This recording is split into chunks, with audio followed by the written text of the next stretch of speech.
আমি রাজাকার নই। সুতরাং আমাকে যারা রাজাকার বলবে তারা পিতৃ পরিচয়হীন অবৈধ সন্তান।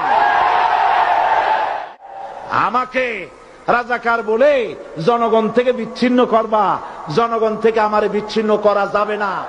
আজ আমাকে কথা বলতেই হবে ইনশাআল্লাহ, কারণ আগামীতে আবার আপনাদের সাথে দেখা হবে কিনা আমি জানি না। কথা বলতেই হবে। বিড়ালের মতো 500 বছর বেঁচে থাকার কোনো লাভ নাই। সিংহের মতো 1 ঘন্টা বাঁচতে চাই।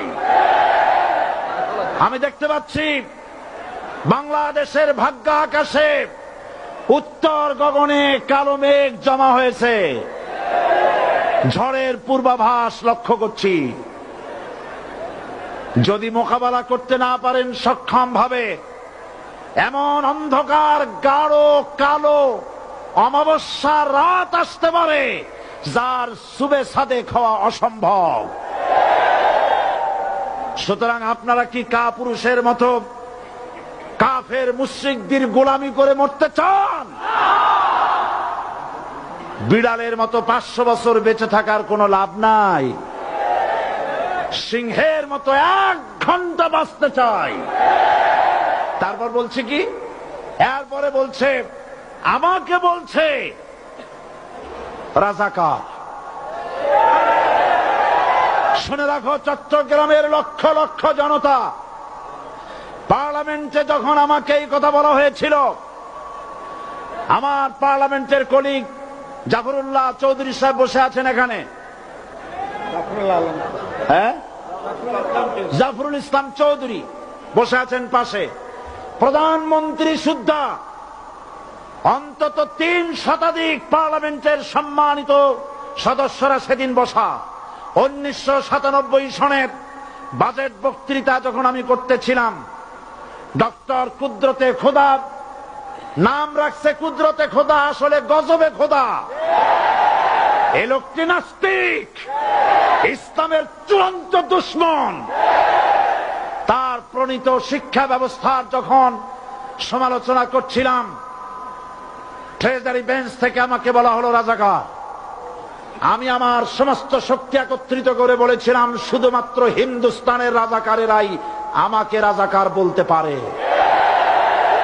আমি বলেছিলাম 1973 সন পর্যন্ত আমি বাংলাদেশের কোন রাজনৈতিক দলের নেতা এবং কর্মী ছিলাম না।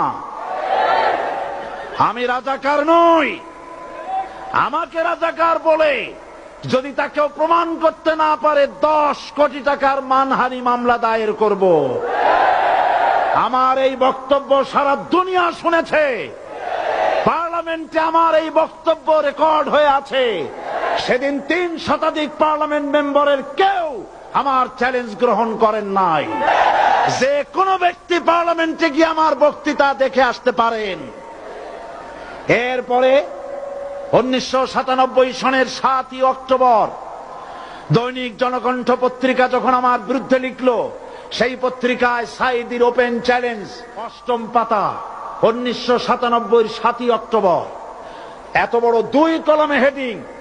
সেখানে আমি বলেছি বাংলাদেশের সকল সাংবাদিক, গোয়েন্দা বিভাগ, বাংলাদেশের সকল বুদ্ধিজীবীকে আমি আমার পিরোজপুরে আমন্ত্রণ করছি।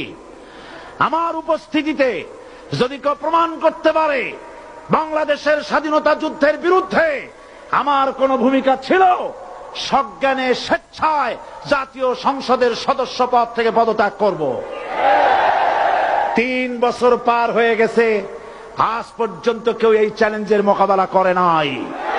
সুতরাং আমাকে যারা রাজাকার বলবে তারা পিতৃ পরিচয়হীন অবৈধ সন্তান। 1971 সনের, শোনো মুসলমানেরা, 1971 সনের কোন কাদা সাইদির গায়ে লাগে নাই।